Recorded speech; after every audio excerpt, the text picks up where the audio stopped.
Fulgrim, also known as the Phoenician, Palatine Phoenix, and Illuminator, is the Primarch of the 3rd Legion of the Legione Astartes, the Emperor's Children. Fulgrim was a highly charismatic orator and a skilled swordsman who sought perfection in all things, be it within flawless military strategies or the finest and most emotionally stirring pieces of art. Fulgrim's legion was initially the smallest upon his reunion with the Emperor, numbering at only 200 Astartes, and as such, Fulgrim had developed a need to prove to his brothers that he was just as capable, if not more so than either of them, in rendering worlds compliant during their father's Great Crusade. This quest for perfection led to Fulgrim developing a close friendship with Ferrus Manus, the Primarch of the Iron Hands Legion, who also sought ways to improve himself and his legion. During the course of the Great Crusade, Fulgrim would lead his legion to the world of Laer and instigate the cleansing of the world, engaging in a fierce month-long conflict with the world's vicious Xenos inhabitants, known as the Laer. It was towards the end of this war with the Laer that Fulgrim would discover within a great temple a blade made from silvery metal with a great purple jewel within its pommel embedded within a dais of black marble.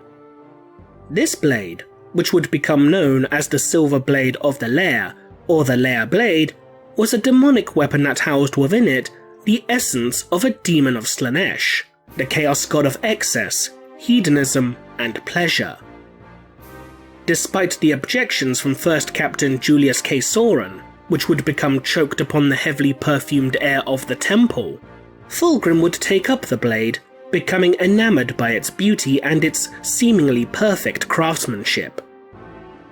It was this blade that would lead towards the downfall of Fulgrim and his legion, eventually turning them towards the worship of Slaanesh. Fulgrim would side with his brother Horus Lupercal during the events of the Horus Heresy, becoming one of the first Primarchs to ally themselves with the War Master.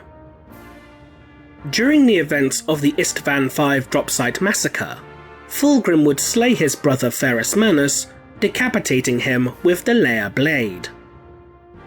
While Fulgrim initially attempted to resist slaying his closest brother, he would, at the Blade's insistence and his own volition, murder the Iron Hands Primarch. Overwhelmed with the grief of his actions, Fulgrim would allow the demon within the blade to take possession of his body in order to spare him the sorrow caused by his deeds. However, once Fulgrim allowed the demon to control his body, he would begin to learn more about the powers of chaos and developed a hunger for said power. He would eventually exorcise the demon from his body, binding it within a portrait of himself, and would undertake a mission alongside his brother Perturabo of the Iron Warriors Legion in order for Fulgrim to obtain this dark and primordial power. Fulgrim would eventually, as a result, ascend to demonhood, becoming a demon prince of Slaanesh. But what could have happened if Fulgrim never took up the Laer Blade?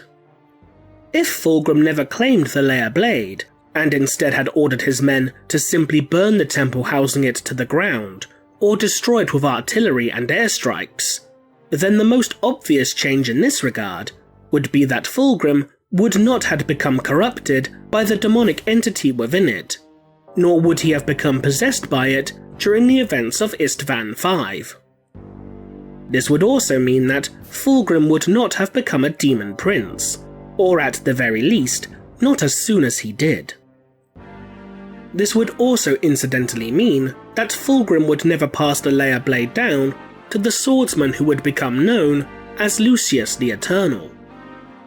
It's hard to say whether Fulgrim refusing the Laer Blade would have resulted in the Emperor's Children Primarch remaining as a Loyalist or not, however, as Horus was one of the few Primarchs that Fulgrim was genuinely close to and held an immense respect for.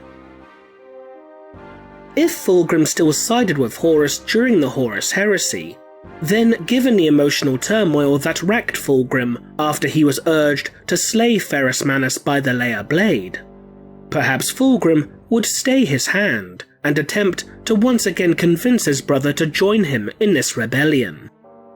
This duel between Fulgrim and Ferrus Manus in itself could have ended in one of three ways. Fulgrim could be forced to kill Ferrus out of necessity in order to simply survive the battle. This, as a result, could turn Fulgrim into effectively little more than an emotional wreck, as when Fulgrim slew Ferrus Manus, the Primarch became overcome with grief and sought the release of oblivion that the demon within the Laer blade offered, over living with the guilt that now weighed upon his shoulders, as detailed within the novel Fulgrim. What have I done? Throne, save me. What have I done? He's dead.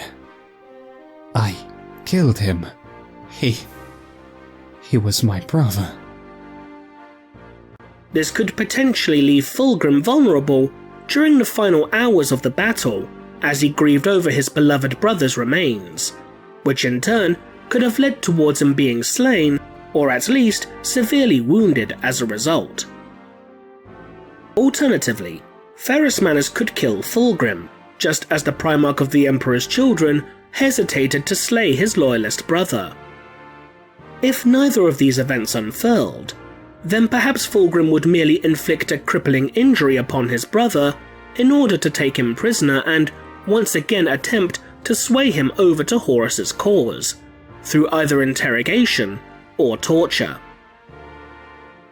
This last possibility isn't entirely unprecedented, as within the story Imperfect, Fulgrim instructed his legion's chief apothecary, Fabius Bile, to create clone after clone of Ferrus Manus, so Fulgrim could try and argue the Iron Hand's Primarch to see his point of view and sway him to his side. Because the corruption that stemmed from the Laer blade afflicted both Fulgrim and his legion alike, this would also mean that if the Laer blade had not been taken from Laeron, and the temple housing it had been destroyed, then the Emperor's Children would have not developed their specialist troops, known as Cacophony, which would later become known more commonly as Noise Marines. The Cacophony first came into being after the Legion, and those human artists, musicians, and remembrancers attached to it began seeking more potent and intense forms of stimulation and pleasure. Following the aftermath of the Lair campaign, Fulgrim allowed the artists assigned to the Legion to explore and examine the Lair Temple for the purpose of artistic inspiration.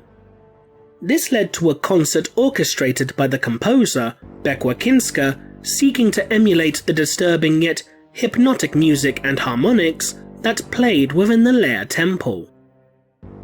As the music of the performance grew in intensity, demonic entities would be summoned into the material realm, and an orgy of violence and carnal indulgence would erupt between the mortals, Astartes, and demons alike. Bekwa Kinska would be slain by a demon of Slaanesh and the music would cease, but out of an addict's desperation, several members of the Legion would rush the stage and attempt to recreate the music that Kinska had wrought with the specially modified instruments of her orchestra. Many of those legionaries who took up such instruments would have them modified further into sonic weapons, and as a result, the first Noise Marines were born. If the Lair Temple was destroyed along with the Laer Blade, then the artists and musicians would have not had the opportunity to explore it, nor draw inspiration from or be corrupted by it. As such, the events of Bekwa Kinska's concert would not have occurred, and the Emperor's Children would have been far less likely to adopt the use of sonic weaponry. However, if the Emperor's Children were still to side with Horus during the Horus Heresy, then potential Slaaneshi corruption could merely have been delayed as opposed to being outright denied, though one cannot dismiss the possibility that another of the traitor legions could have attracted Slaanesh's eye. But if this Slaaneshi corruption was indeed delayed, or perhaps even non-existent, this could have had a profound effect during the Siege of Terra.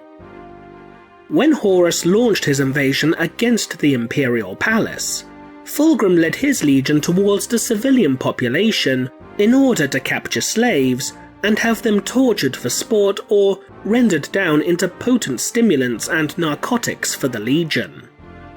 If the Emperor's children were not yet fully corrupted by Slaanesh, or at least not to the degree that actually befell them, then this could have resulted in the legion adding its strength and turning its attentions into assaulting the Imperial Palace as originally intended, giving the traitors a potential edge in this conflict. But since Fulgrim would have not had the demon within the Laer blade encouraging him to side with Horus, inserting doubts about his father into the Primarch's mind, then there is always a potential possibility that Fulgrim and, by extension his legion, could have remained as Loyalists during the Horus heresy.